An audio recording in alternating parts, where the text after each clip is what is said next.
Welcome into Speaking with Judgment. Thanks for taking the time out of your day. I am your guy, Jonathan Mathis, the sports judge. Yes, baby, I'm fired up. The NFL season is officially back. And right now, I'm going to reveal my NFC North predictions and tell you how I think it will shake out. The NFC North has been on the rise for the past few seasons.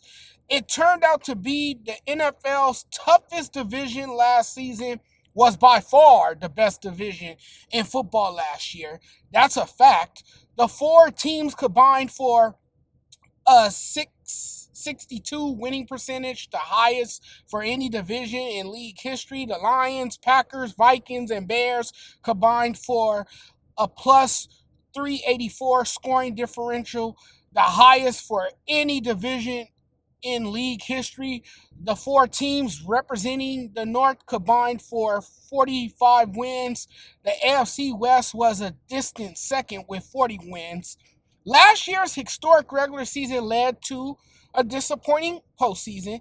It's only the fourth time one division had three teams with 11 or more wins. Lions finished 15-2, Vikings 14-3, Packers 11-6, Bears 5-12.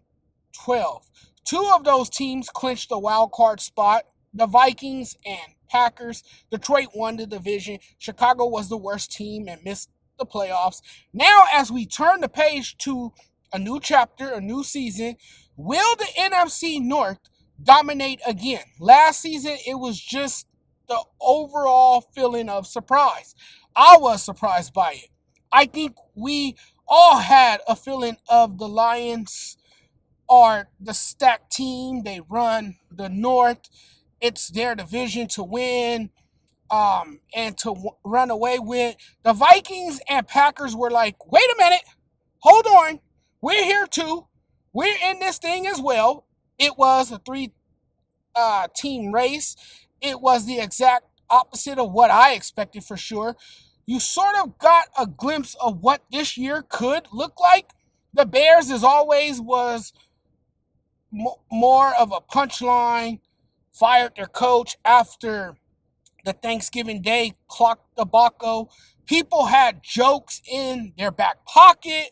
The memes came out. The internet always wins. But again, the Lions are back-to-back NFC North champions for the first time in franchise history. Obviously, they had the Vikings chasing them down. It was one of the great storylines of the year. Minnesota went toe-to-toe with the Lions a year, highlighted by Sam Darnold's breakout season. The playoffs came, and that was obviously a different story. We can give credit to Vikings head coach Kevin O'Connell for the job he did. I feel like there's a big year in for the Packers. They're coming too. Green Bay's NFC North odds exploded overnight after the Micah Parsons trade. I'll tell you this. As a guy who talked about how I think the Micah Parsons trade makes their defense scary, if Jordan Love plays like he did, or if he plays close to 2023 rather than how he performed during a banged-up 2025 season, I'm more likely to believe they can finish with 11 or 12 wins. You have to get consistent play from Jordan Love. That's what makes a great Packers team. You can't have a dud to the start of the season or a stretch where you have a string of losses. You want to start off strong.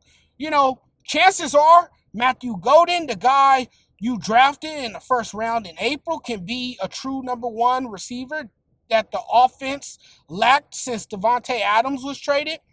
And when you make a stunning move before the season, sending Kenny Clark to the Dallas Cowboys along with the two first-round picks to get a pass rusher like Micah Parsons, who requested a trade after his fallout with Dallas due to a contract dispute, What it tells me is you're doing everything to launch yourself into prime contention. It's going to be a tough division. Packers, Lions will battle for the division title. I'm going to surprise a lot of you with this one. At number 4, I have to go with the Vikings. I know it's a great team over there. Their coach is an innovator, very good with developing quarterbacks. His players seem to buy in, but I think we see a drop in win total. And that's probably shocking to a lot of you. I'm telling you, this year, I just have that feeling Minnesota goes from 14 wins to 9 wins. New quarterback, J.J. McCarthy. The division to me is stronger. The Bears will be better. So will the Packers.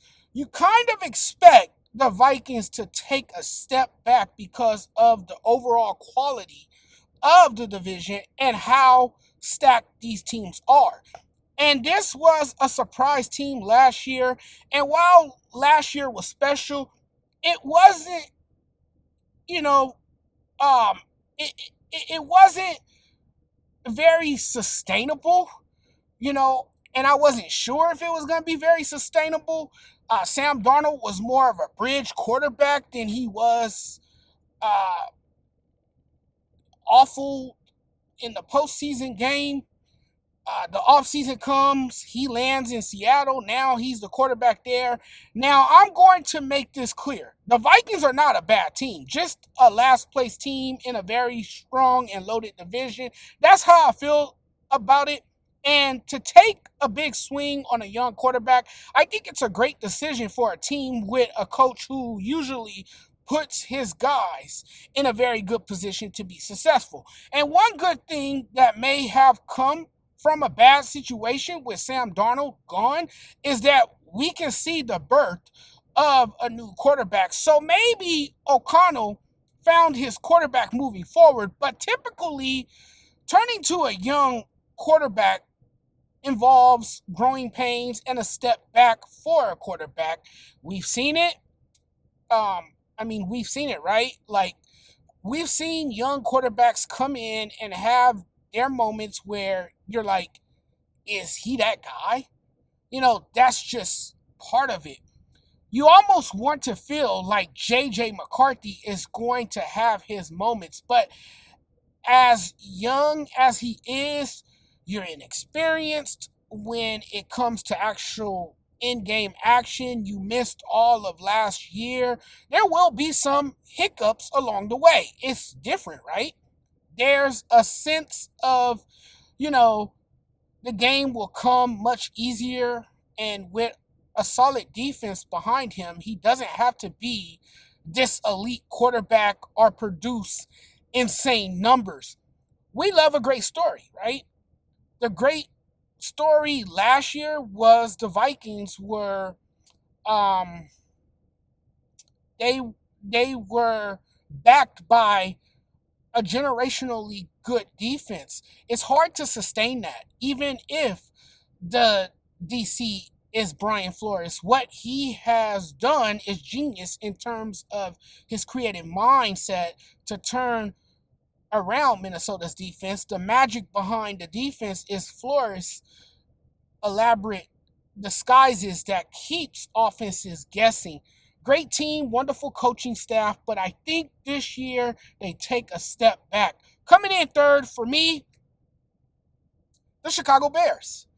It's hard not to wonder whether things can be different this season. I think when you're playing under Ben Johnson, their new coach, you're looking for them to have a breakout year.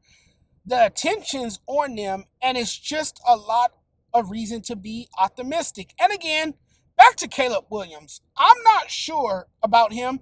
However, this is what I will say. This should be a year of success for the Chicago Bears. The head coach is locked in. If you're playing for the Bears, you have a guy who can get very creative with his offense, an offensive genius, if you will, who is crafty and brilliant on that side of the ball. So that's why you expect Ben Johnson to have some sort of crystal ball, some sort of magic trick to fix this. More eyes will be on you because there's people that'll be watching Bears games to see if this team is really about something.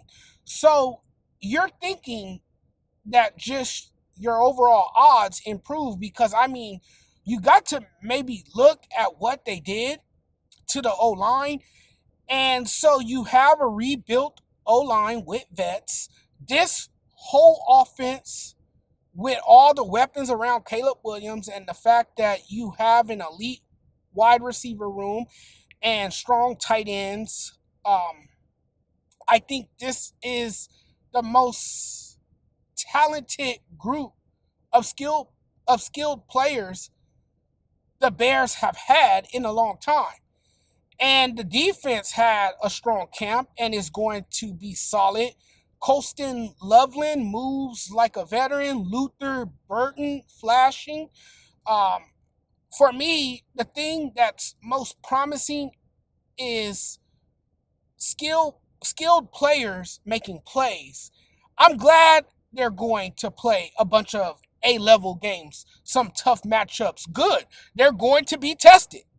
The fastest way to figure out whether this team is for real or not is through a tough schedule. We're going to figure out if the Bears are back or not. How is Caleb Williams going to handle it? We'll know in time if Williams is prepared to run Ben Johnson's attack. His coach believes in him. I have to see it for myself. I need to see what he looks like. The Bears are a team that usually let people down. They have you believing one thing, and when we see them play actual games, it's the total opposite of what we thought of them. We see the Bears look promising, and then all of a sudden, the season turns from bad to a disaster. I need to see what they look like against very good teams. There's no question the Detroit Lions are the odds-on favorite.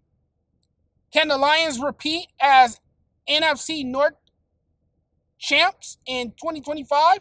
They're stacked with offensive firepower. When your former OC, Ben Johnson, leaves to take a head coaching job in the division, moves to the Chicago Bears, there's a part of you that's like, Ben Johnson is going to bring the magic. People are like, there it is. You got a coach in Ben Johnson who could reshape the division's power dynamics. I don't know how I feel about the Chicago Bears. Their quarterback is a guy I'm not really sold on. Caleb Williams will have some splashy plays, but I don't see him being the answer. On paper, it probably seems awesome to the average diehard Bears fan right now. This fan base is just begging to have a team to get behind.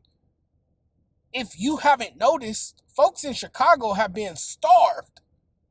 So they're starving for something new. But for me, the team I'm going with to win the North Division is quite obvious. It's the Detroit Lions. Who else will it be? If there is any doubt that the Lions can't be one of the top 5 teams in football, all doubt should be erased. You could never think that way about the Detroit Lions, that they're not going to win the division. You can't tell me this division ain't theirs. I mean, it gets me that you have this headline of the team that's going to fall short. I understand the Lions lost both coordinators, but the other 3 teams don't seem like they have enough to unseat the Lions. The Bears are still the Bears. The Vikings have a young quarterback. The Packers are the only team that I think will give the Lions a run for their money. The Lions, they're stacked, loaded with plenty of talent. a surplus of receivers, arguably the best roster and best coaching staff in the toughest division in football. Nobody has top end talent like the Lions do. There's a superstar at nearly every position. Really, the Eagles, hands down, have more offensive firepower than the Lions from top to bottom. Jared Goff will be solid. Injuries were the Lions' biggest problem last season. They should be much healthier with a top level tight end, Sam Laporta, my guy, Amon-Ra, St. Brown, Jahmyr Gibbs. Detroit should three-peat. I like them to win the division for a third straight time. All right, everybody, you guys take care. You guys have a wonderful, wonderful night. Hope you guys are having a great Thursday. Hope you guys had a wonderful day. And you know what? Thank you guys. I really appreciate the love and support. This is what I do. We talk sports, man. We have a good time with it. You know, we have a lot of fun, and I do feel like sports is the one thing that brings us together. Now, football's back, so you're going to get a lot of content from me. We're going to be talking throughout the season. We're going to be breaking it down. We're going to be covering games. It's going to be a lot of fun. So, guys, hang in there. You know, keep coming back for more, and the best way to do that is to subscribe to the channel. If you're watching my YouTube channel, please subscribe, like, and share the content. And you guys can also check out this stuff on TikTok. Make sure you guys follow over there as well as Instagram, SportsJudge85. But guys, I'm getting out of here. I want to go back and watch the football game now. I'm wrapping this up. So we'll talk again very soon. You guys take care. You've been hanging out with your boy, the Sports Judge. Have a good one, everyone.